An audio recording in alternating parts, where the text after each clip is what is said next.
sou escultor e talhador em madeira, né? Trabalho também com barro. Trabalhei.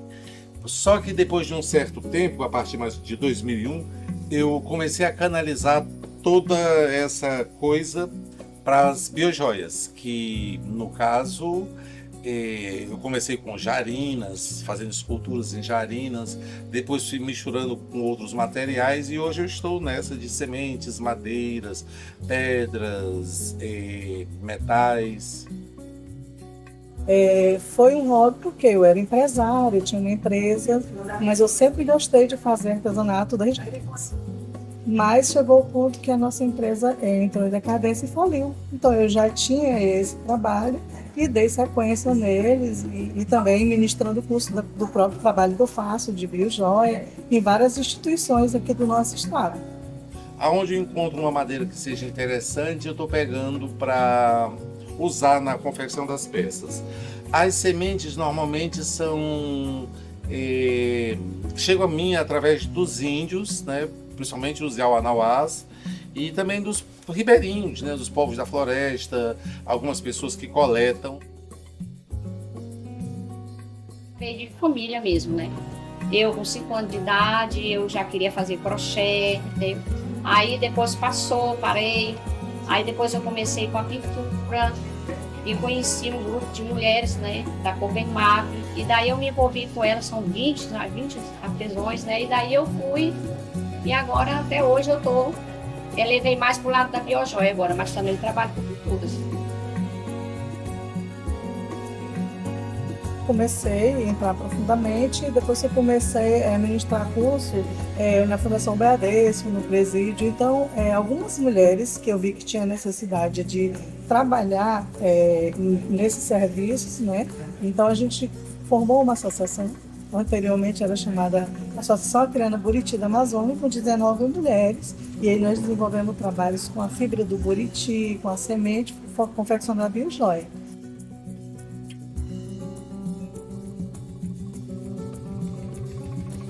Então, cada desenho para nós, ele tem vários seus significativos.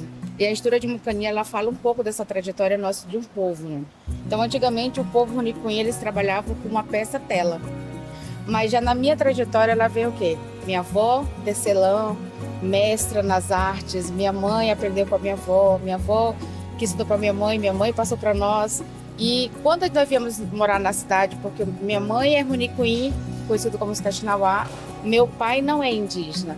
Então, meu pai queria que os filhos estudassem para um dia voltar para a aldeia, dar continuidade nos trabalhos, que é o que eu faço hoje na parte comercial do artesanato Runicuim. Desde 2001 que eu venho brincando, mas de uma forma mais profissional. Ele começou há uns 10 anos atrás, quando eu incorporei a renda do artesanato à minha vida.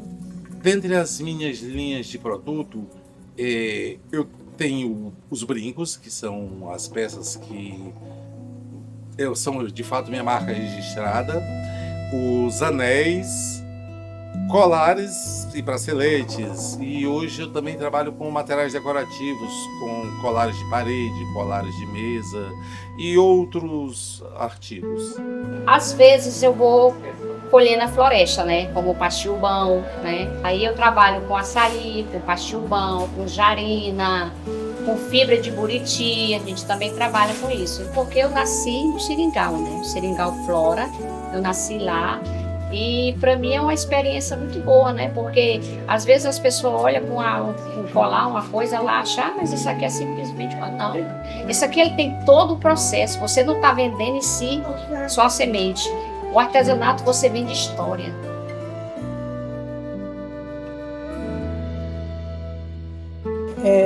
Eu consegui aqui no Brasil um contrato com uma empresa, né, que é uma grande lojista em São Paulo, chamada Flávia Aranha, que eu trabalho peças para ela de desfiles de modas, né, desde cinto, tops, colares, pulseiras, que inclusive nós saímos na revista Vogue por conta dessas peças, e foi um desfile exclusivo para a esposa do presidente da França, Emmanuel Macron. Estava ela e estava a esposa do presidente Lula, Janja. Então a gente ficou muito assim, orgulhoso, né? Porque nossas peças estavam lá. Então, a matéria-prima nossa, nós fazemos o plantio do algodão, né, para fazer essas peças na Nativo. Temos ela Nativo, que inclusive vou mostrar uma peça. Essa que ela é com algodão natural, com o pigmento natural, que é com açafrão e o mogno. Então a gente planta o algodão, faz o processo da fiação, ela até se transformar numa linha para estar nessa peça. Os artesãos acrianos sempre estão em primeiro e segundo lugar nos rankings de venda. Os nossos produtos são os mais vistos, mais comprados, e as pessoas vão atrás dos nossos produtos. O Acre tem sempre se destacado em todas as feiras nacionais e aqui também no nosso estado, né, na nossa casa, onde tem vários turistas que vêm à procura de nossos produtos e sempre compram e saem muito satisfeitos com nossos produtos. O cuidado que eles têm, o carinho que eles têm, então assim, é por isso que nossas peças são tão bem vistas e as pessoas procuram muito.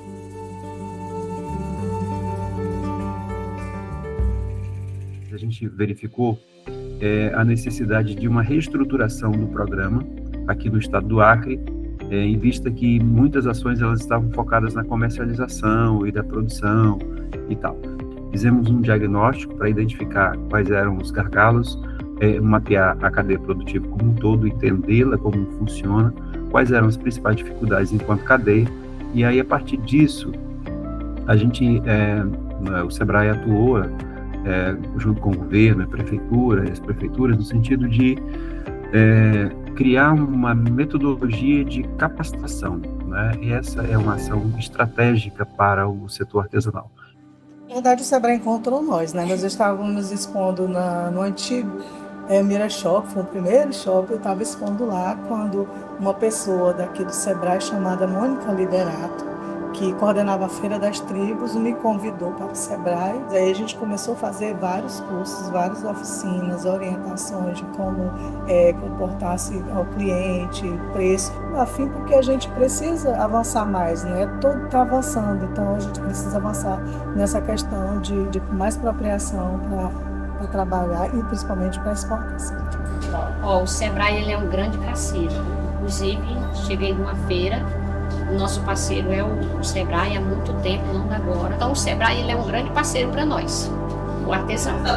O Sebrae também começou a oferecer cursos, oficinas, atualizações, oficinas de preço, oficinas de marketing, de venda mesmo.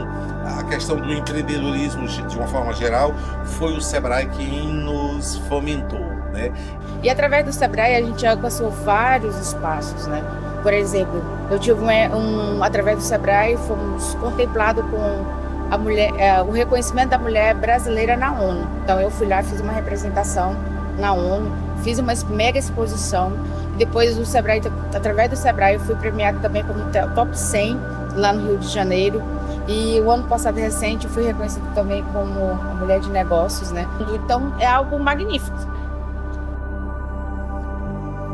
O artesanato para mim é tudo, resumindo, é tudo. Eu amo artesanato. Eu nasci e me criei dentro dessa arte, né?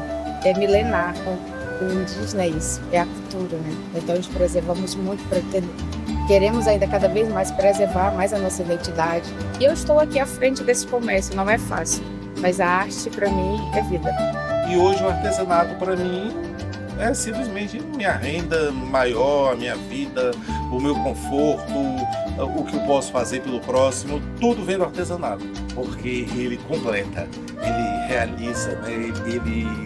ele desafia e ao mesmo tempo ele dá prazer. Hoje é isso, o artesanato na minha vida. Tudo. É a minha vida. É através do artesanato eu já formei 2 filhos, né? Eu tenho uma filha que é administradora de empresa, estou terminando um engenheiro agrônomo e, se Deus quiser, agora em janeiro a minha médica vai entrar na medicina. E aí eu sou pai e mãe, então para mim é a minha vida, é a minha história, é o legado que eu vou deixar para os meus filhos.